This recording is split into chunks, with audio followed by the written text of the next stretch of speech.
Are there any D&D players here tonight? Oh, there's quite a few of you. Any rogues here?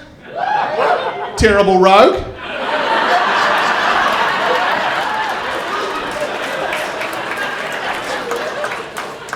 Natural one on the stealth check there. Any rogues here?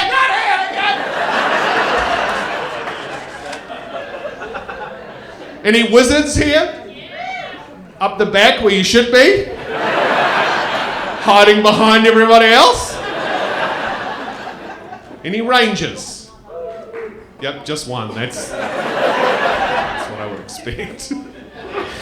Man, it's the first time I've ever really been able to do niche Dungeons and Dragons material.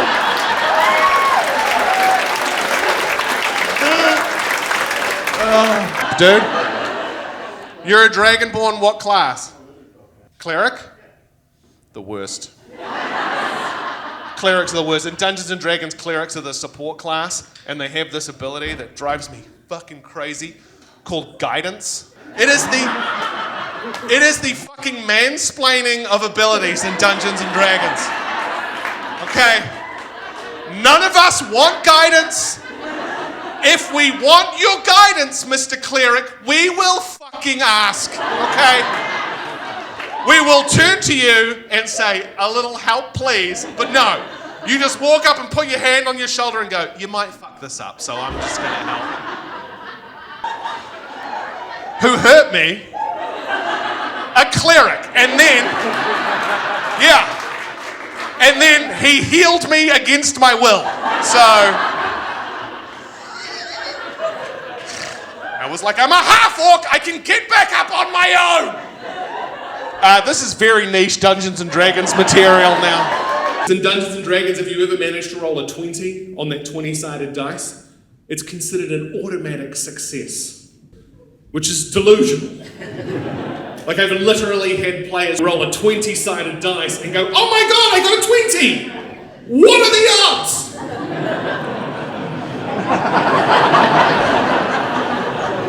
One in 20. A lot of people actually disagree with that in Dungeons and Dragons. Success should just mean the task that you were trying to perform went as well for you as it possibly could have. And I've got a great example of it. We're all sitting in the tavern, right? And we're playing with this one guy. He's what in Dungeons and Dragons we call a min-maxer. A min-maxer is the kind of person who plays in a Dungeons and Dragons group, and every group they go to have a secret group chat about him, okay? We're all sitting in the tavern, and the waitress comes to get our order. And then the min-maxer goes, I want to ask her if she'll sleep with me. Our dungeon master went, roll a persuasion check. And he rolled his dice, and he went, I've got a natural 20! And the dungeon master goes, great. The waitress turns to you and says, no thank you, and walks away. He was like, but I got a 20! And she went, yeah, you sexually harassed my bar staff, and she said, no thank you. That went as well for you as it possibly could have. Where's the one that yelled out, though? Where are you? Arson? Okay, I don't need the whole fucking backstory. My character's name is Arson. Both of his parents died.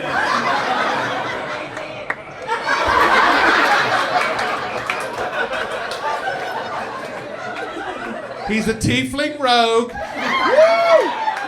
And what race are you? Tiefling. A tiefling with dead parents.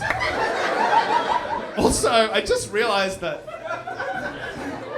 I'm at a comedy club in 2025, and I think I'm the only comedian who's allowed to ask a person in the audience what race they are. I don't know if I'm allowed to make fun of you for being a tiefling, but then actually my player character is also a tiefling, so that's our culture, so we can make fun of it. So I have a bard, I have a barbarian. This is the classic Dungeons and Dragons. So what? You got a bard and a barbarian. Halfling barbarian. You have a halfling barbarian. The fucking kneecapper. His name is Sprinkles Cupcake. Okay. as a forever DM, fuck you. Okay?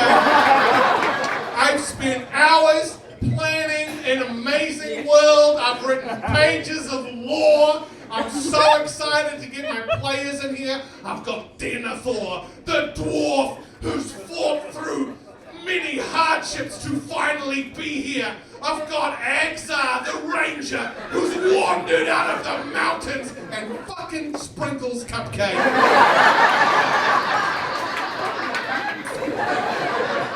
I'm gonna put some icing on this rage, bitch. You cancelled your D&D session to be here? They're playing without.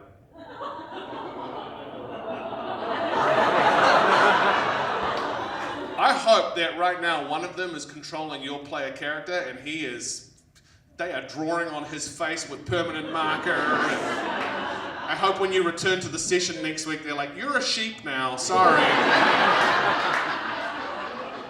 Out of control polymorph spell, but this is you now.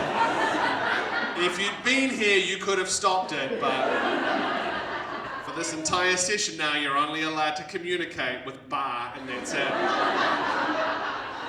My dream as a comedian would be to do an entire Dungeons & Dragons themed show. Yeah. It'd be impossible to do it, because even if I sold the entire thing out, it'd be Dungeons & Dragons players, and half of them would cancel right before we were supposed to get into it. What class are you? What? Who the fuck is answering for you?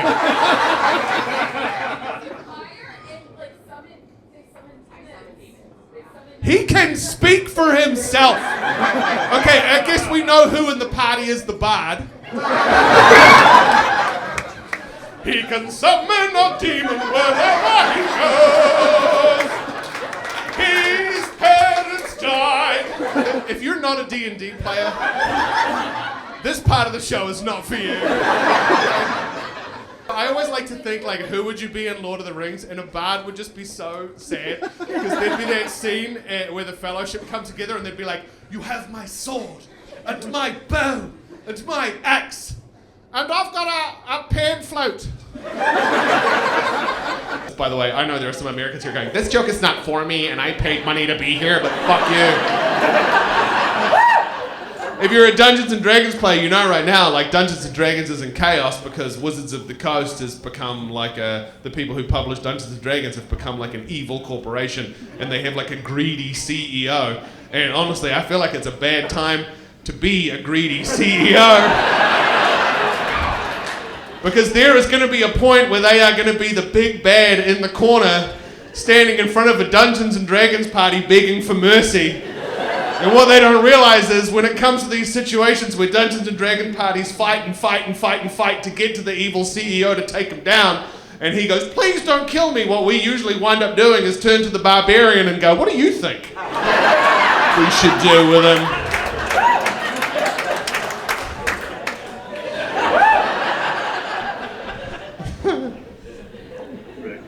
All of us looking at 2025 going, I would like to rage. Oh my God. Okay, as soon as this is done, we're all going, D&D people are going out into the parking lot. We're doing an hour-long D&D show.